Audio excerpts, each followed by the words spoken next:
যে সমস্ত প্রকল্পই তো চালু থাকবে, কিন্তু কথা হচ্ছে মানুষের মাথা খারাপ হয়ে গেছে ডিবিটি লিঙ্ক নিয়ে, তাই তো। তো প্রথমে বলে রাখি ডিবিটি লিঙ্ক কীভাবে করতে হবে, আগের ভিডিওটা অবশ্যই ফলো করো, একদম স্টেপ বাই স্টেপ বুঝিয়ে দিয়েছি। আশা করছি ভিডিওটা দেখার পর কীভাবে ডিবিটি করতে হবে সেটা নিয়ে কোনো কোয়েশ্চেন থাকবে না। যদি বা কোয়েশ্চেন থাকে অবশ্যই কমেন্ট করো। এবং এই ভিডিওতে জানিয়ে দিচ্ছি যে ডিবিটি তোমরা কীভাবে চেক করবে যে তোমার কোন অ্যাকাউন্টের সাথে ডিবিটি লিঙ্ক হয়ে আছে। তো ভিডিওটা প্রথম থেকে একটু ভালোভাবে দেখার চেষ্টা করবে। সকল মানুষকে বোঝানোর চেষ্টা করি আমরা, স্টেপ বাই স্টেপ বোঝানোর চেষ্টা করি, তাই সকলকে বলবে একটু ভালোভাবে ধৈর্য ধরে দেখো। এবং অবশ্যই আমাদের কমেন্ট সেকশন আছে, আর তোমরা দেখতে পাবে যে কমেন্টের রিপ্লাই আমরা সবসময় দিয়ে থাকি, তাই কোনো কোয়েশ্চেন থাকলে অবশ্যই কমেন্ট করে জানাও।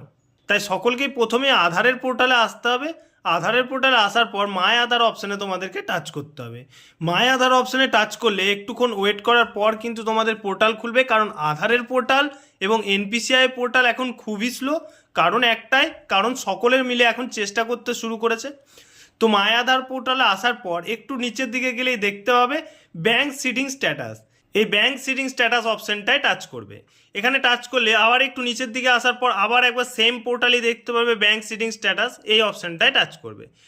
এটা হচ্ছে মেন পোর্টাল তোমার ডিবিটি লিঙ্ক আছে কিনা চেক করার জন্য। তো প্রথমে তোমার এখানে আধার কার্ডটা ইনপুট করবে। আধার কার্ডটা ইনপুট করার পর এখানে তোমরা তোমাদের ক্যাপচাটা, এই যে ক্যাপচাটা দেখে দেখে এখানে ফিল করবে। যদি ক্যাপচা বুঝতে না পারো এখানে রিফ্রেশ করে নেবে, অন্য একটা ক্যাপচা দেওয়া হবে। তাই আধার নাম্বার এবং ক্যাপচাটা এখানে ফিল করবে। ক্যাপচা ফিল হয়ে গেলে সেন্ড ওটিপি অপশানে টাচ করলে তোমাদের একটা মোবাইলে যে আধার কার্ডের সঙ্গে যে মোবাইল নাম্বারটা লিঙ্ক আছে সেই নাম্বারে একটা ওটিপি পাঠানো হবে। সেই ওটিপিটা এখানে ইনপুট করবে। ওটিপি ইনপুট করার পর লগ ইন অপশানটা দেখতে পাচ্ছ, লগ ইন অপশানে টাচ করবে। লগ ইন অপশানে টাচ করে একটুক্ষণ ওয়েট করার পর দেখতে পাবে তোমার নামের পোর্টালটা খুলে যাবে।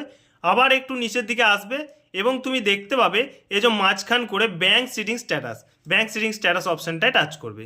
এটায় টাচ করলে তোমরা দেখতে পাবে, ভালোভাবে একটু দেখার চেষ্টা করো, এই কাস্টমারটা স্টেট ব্যাঙ্কের সাথে ডিবিটি লিঙ্ক কিন্তু হয়ে আছে এবং ডিবিটি লিঙ্ক অ্যাক্টিভ দেখাচ্ছে।